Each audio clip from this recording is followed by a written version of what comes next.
I've always had a bit of a strange fascination with zombie media. I can't really explain why, I just find this specific brand of apocalyptic scenario brought on by a never-ending horde of the people who failed to survive it inherently interesting. So it's really no surprise that I've been drawn to Dead Rising ever since I played it on a friend's Xbox 360 as a kid. For those of you that don't know, Dead Rising is an open-world zombie action game made by Capcom exclusively for the Xbox 360 early in its lifespan. Well, previously exclusive. It kind of fell under the Biohazard 4 effect later on in its lifespan and got released on basically everything after a point.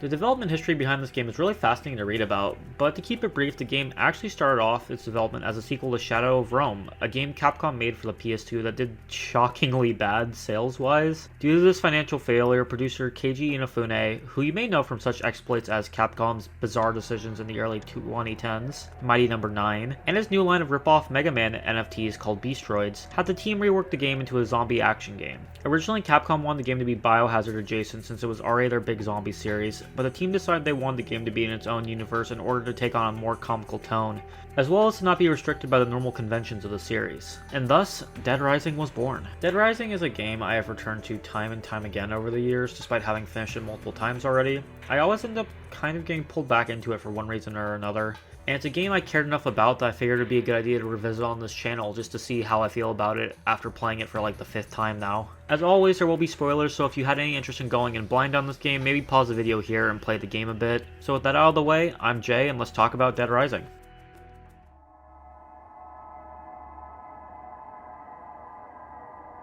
Dead Rising's story starts with our protagonist, photojournalist Frank West, who you may have heard has covered wars, getting flown over a government blockade into a small town that has been completely cut off from the outside world, save for an anonymous tip that Frank got saying he should check out the town. Flying over the town, Frank sees people getting attacked and eaten by others in what he believes is just a weird riot. Due to his previous experiences covering wars, Frank is undeterred by this and just has the pilot set him down on the roof of the mall before telling him to come back for him in 3 days. Immediately, Frank runs into a mysterious man on the roof who totally isn't throwing up red flags everywhere. Frank ventures into the mall, creeps on a girl, creeps on an old man, and then has to escape when an old lady throws all caution to the wind in order to save her dog. Frank meets up with government agents Brad and Jesse after surviving this, as well as mall security guard Otis. Frank explores the mall for a bit before getting a call to help Brad find an unknown gunman who looks suspiciously like that guy that we saw on the roof earlier. You could fight him with guns, but it's much funnier if you don't, by the way. The weird guy from the roof escapes, and Brad enlists Frank to help him find Dr. Russell Barnaby, aka the old dude Frank creeped on earlier. Barnaby isn't exactly receptive to you when you find him though, and would rather not have anything to do with you until he can promise safe passage out of the mall. This plan works out great for Barnaby because our mystery man uses him as bait for Frank and Brad, and then ends up getting put in another gunfight with them where you can bring a knife instead of a gun. You know, as you do. Brad gets shot and Frank has to race to find medicine for him before it's too late, and in the process ends up saving the one from earlier who was captured by a crazed grocery store manager, calls him an idiot and runs off, mentioning a town called Santa Cabeza. You bring the medicine back to Brad, interrogate an old man, and learn the origins of our mysterious assailants and the zombie outbreak as a whole. More on that later. Jesse sees the mystery woman over the security cameras and Frank goes after her. After a fight, she reveals her name to be Isabella and the mystery man is her brother named Carlito. She promises to get an interview with her brother for Frank, who only cares about getting his story at this point. She ends up getting her shot though, and Frank takes her back to the safe room, where she reveals further details about the origin of the zombies. Again, more on this later. As this is going on, Barnaby becomes a zombie and then is swiftly killed. Ignoring the dead old guy in the safe room, Isabella explains that Carlito's plan is to blow up the mall and send the wasps that are used to create zombies across the country, infecting all of America with the zombie virus. Brad and Frank race to stop him but get separated in the tunnels under the mall. Brad gets killed by the zombies due to Carlito's actions, and then Carlito in turn is killed by what remains of the butcher for the mall's grocery store. Again, more on this later. The United States military show up and start clearing out the zombies, making everything super frustrating to traverse. Jesse becomes a zombie somehow and takes out some special forces people in the safe room. Otis and whatever survivors you rescue throughout the game steal a helicopter and escape, and then you arrive back at the helipad just in time to watch your ride get shot into the clock tower in the middle of the mall plaza. The game then ends with Frank on his knees yelling to the sky as zombies approach him suddenly. Just kidding. This is the start of overtime mode, which is basically the actual last chapter of the game if you got the canon ending. There's a couple of other non-canon ones, but I'm not going to go over all those since I didn't get any of them, and they're really basic. But anyway, picking up where the main game left off, Isabella arrives on the roof and saves Frank as he passes out, realizing he got infected at some point in the story, which isn't really surprising, but you know. When he wakes up, Isabella has him gather supplies to make a makeshift antidote to keep him alive for just a little longer. While Frank is doing this, Isabella goes to her brother's laptop and finds out that he apparently had already made the antidote once before and put it and the virus in 50 orphan children, and then shipped them to every corner of the United States, setting up for new outbreaks and potentially causing a nationwide panic. We don't have time to focus on this though because Frank and Isabella have to get out of the mall before the military find them. So they go down through the hole in the clock tower that was caused by the helicopter crash and reach the sewers, where they eventually run into some US Army general and Frank kicks his ass. Then the game ends exactly like this.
No, I'm not joking. That's how it ends. Overall, I'd say in terms of plot, this game's story is alright. It's no masterpiece though, that's for sure. It's structured like a 90s B-movie more than anything, if I had to make a good comparison. It probably doesn't help that any and all tension is kind of ruined by the outfit change system that you may have noticed in a few cutscenes I've shown so far. I still have a soft spot for the story though. I do really enjoy a lot of the characters in this game like Frank, Brad, Isabella, Carlito, and even Otis, despite the fact that he's the only main character to not be allowed to have voice acting. Come on Capcom, why'd you not give him a voice? He's calling us constantly, like throughout the entire game. Let him speak sometimes. There's also a surprising amount of depth to this game and how it handles its theming and general message, but like I've said a few times now, more on that later. For now though, why don't we talk about the gameplay real quick.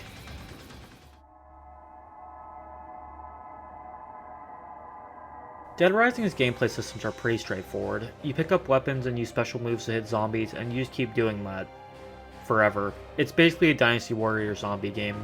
There are usually hundreds of zombies on screen at one time, and you gotta tear through them all to get to your destination. You can accomplish this using pretty much anything in the mall that isn't nailed down. You'll have to constantly be picking out new weapons to use since each one has only a certain amount of hits in it before it breaks. Well, usually. See, there's a few ways to break this system. There's 3 types of items in the game: weapons, food and health items, and books. Books do various things, but one of the most important ones is that they can prolong the durability of certain weapon types depending on the book. If you really don't like weapon durability, or you just want to destroy as many things as possible as fast as you possibly can, use books to create weapons that basically don't break. There's a specific weapon you can do this with that is basically only working through a code oversight. Usually you can only stack book effects on one weapon with 2 books, but the mini chainsaws you can get from a psychotic clown are bugged and get procced by 3 different books. And if you have all 3 of them at once, you basically don't have to swap out weapons for the entire game unless you get bored of the chainsaws. I ended up doing this just because I wanted to get through the game a little fast, record the footage. Sue me, the Xenogears video took forever. But you know, I still had a pretty good time with it, I think. Oh, speaking of the clown, let's talk about the psychopaths. There's side quest mini-bosses scattered around the mall that appear throughout the story, and you can tackle them if you decide to. They kind of range from really weird people like the old cult guy, or actually kind of sad little stories like with the Vietnam War vet you have to fight. They had a nice break to the game by giving more characters for Frank to talk to, as well as just showing how hard people can break in a situation like this. These psychopaths generally also have other survivors they're holding captive. These survivors generally don't do much other than give you something else to do between main story objectives, since you have to guide them back to the safe room and save them from whatever weird situation they've gotten themselves into. Generally they follow you, but sometimes you have to lead them by hand or carry them. The AI for these are really bad, to be blunt. Like, it feels almost intentionally bad with just how much you have to do to get them back safe sometimes. You can give them items to fight for themselves, but in my experience, they just try to take out the entire zombie population if you give them anything, so I generally don't and just hope they'll listen to the soothing sound of my voice telling them to hurry the hell up. Time is of the essence after all. A core aspect of Dead Rising's gameplay that I think is a really interesting implementation of a normal gameplay mechanic is how it has a timer. Instead of only using it for certain missions or sections, the time is always running. You only have 72 hours in-game until you have to be back on the helipad, and you have to figure out the whole mystery of what's going on before then. Good luck! Some events don't unlock until certain times, so it gives you time to do side missions, but those have their own time limits as well. It adds a whole lot of tension to the game that I really enjoy. Running through the tunnels trying to defuse all the bombs as you see the timer just barely on the precipice of hitting 0 is so incredibly tense, and the relief I felt when managing just barely beat out the timer was such a nice feeling. I'm generally pretty indifferent on timers being used in games. Sometimes they're really good, sometimes they're really bad. I think it's used expertly here in this game though. One thing that can be easy to forget about in the game is the fact that there's a leveling up system. The more zombies you kill, the more survivors you save, and the more XP you get, you unlock more health, inventory slots, and new special moves like the one that lets you hop across hordes of zombies or do lariats or such. If you get good pictures or particularly exciting shots, you get more XP and you can level up easier. Be careful though, you can run out of photos and will need to restock on film rolls every so often. I wouldn't say Dead Rising's gameplay is mind-blowing or particularly the most exciting thing ever a lot of the time, and the introduction of enemies with guns later on absolutely just destroy the pacing of it, but I still enjoy it a lot. It's janky in a way where it's not actively bad, but it's not exactly smooth, and honestly for a zombie survival game where you play as a reporter and not as a trained military dude, I think that really works with what the game is going for. Though I completely understand that it's a little harder for people to get into a game due to that. That being said though, being able to pull off a lariat against a horde of zombies will always be music to my ears, and I think in general they had a really solid setup for a zombie game going here.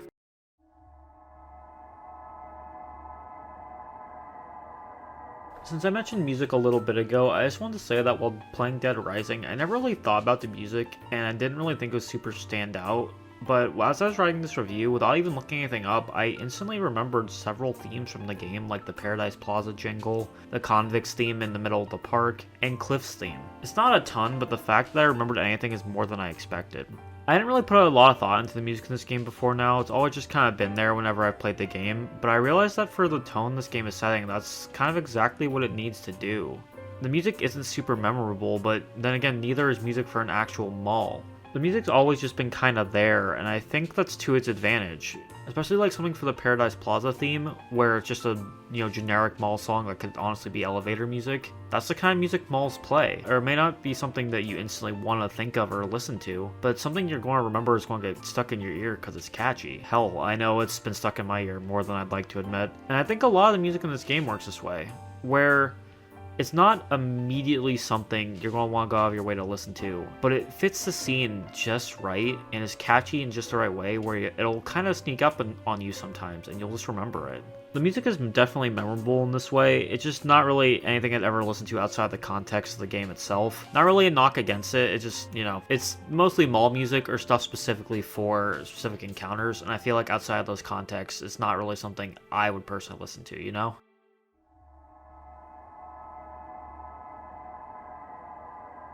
As we're wrapping things up, I want to revisit the plot point I moved past regarding Isabella explaining the backstory of the outbreak earlier, and Carlito's words before his death. Because when combined, these two things more or less spell out the entire point of the game to the player. About halfway through the game, Isabella explains that the zombies were accidentally created when the United States government was trying to find a way to up cattle production, and accidentally stumbled backwards into reanimating dead bodies that try to consume everything around them. Yeah, classic US government. This town was then wiped off the map by the US government trying to hide what they've done, leaving only Carlito and Isabella alive. Carlito's death speech expands on this a bit with his views on what happened, which I'm going to play for you all real quick. My purpose in life has been to get revenge for what you people did to Santa Cabeza, to my hometown.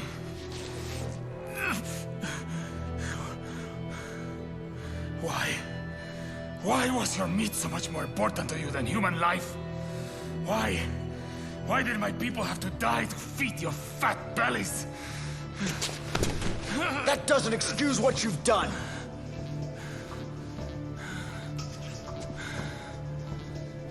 But I promise, the Santa Cabeza story will be told. But I need the password. Hey. Hey! Hey! Stay with me! Give me the computer's password!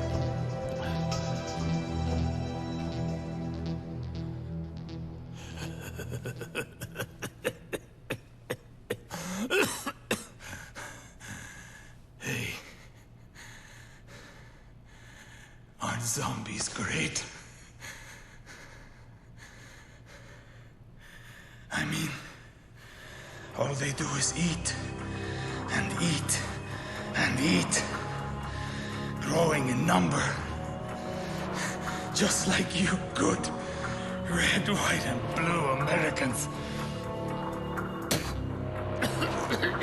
If it wasn't clear from that clip, this game's main theme is the consequences of American consumerism. Carlito and Isabella's village was only destroyed because America kept needing to find ways to increase their ability to output more meat, and the same critique can be read throughout most of the game. Them choosing a giant, sprawling shopping mall in a small nothing town wasn't just a reference to Dawn of the Dead. It's kind of one of the better stages for a story with this central theme. The opening to the game spells this out perfectly. We start off flying through this small, nothing town that looks extremely drab and like it's been abandoned for far longer than the dead have been roaming its streets. Then we get to the mall. We don't really see it from the outside much within the game itself, but from the title screen alone, we can already see that the mall is framed a lot brighter than the rest of the town is. A bit more color and care put into its signage on the front than is put into pretty much the entire rest of the town. Getting inside the mall, it's a completely different world from the town right outside its doors. Bright signs, fun attractions, exciting different aesthetics, a park, and hundreds of different stores. Basically the entire town in itself inside the mall. Willamette Mall is just a giant big center of commerce within the town that is essentially the only reason the town is there, and as such is presented as much more inviting and necessary than the town itself, which is exemplified by the fact that we don't really see the town after the opening. The importance of the developers placing the mall above all else wasn't an accident or just kind of a coincidence. It is directly due to this theme in the story. Expanding on this game's use of the setting to further its theme, the scene where Carlito dies takes place in a meat locker filled with a ton of rotting meat that is already going to waste. The resource that the US was so desperate to get that Carlito's entire town was destroyed trying to make more of it is just there, ready and available but going to waste because there's no one eating it. And it's not like it's a small amount either, the entire room is filled with it. The United States government would have gone to any length to be able to create more and more meat,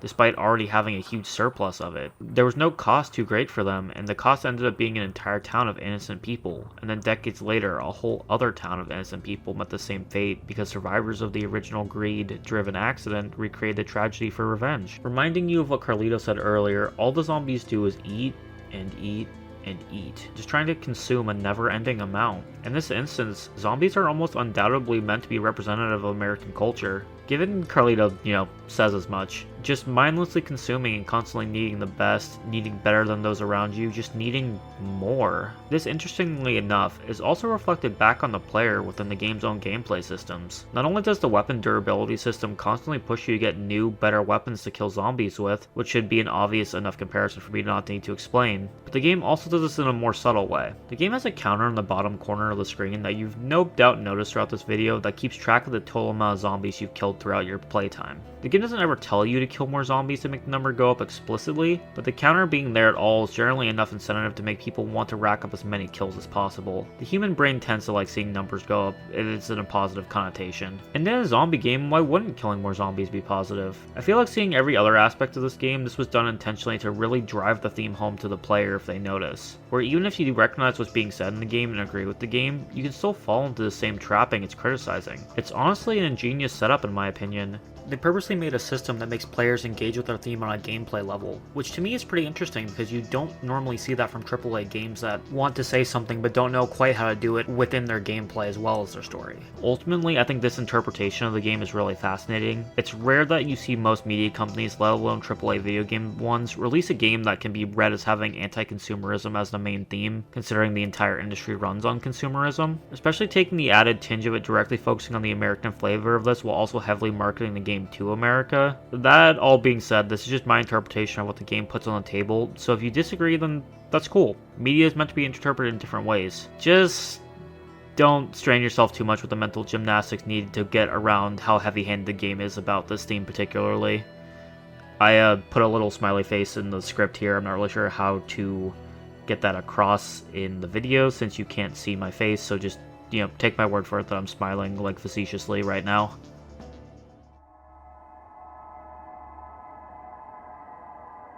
Now that that's all said and done, where would I put Dead Rising on the tier list? I'd say it's a solid A tier, right ahead of Sonic Frontiers.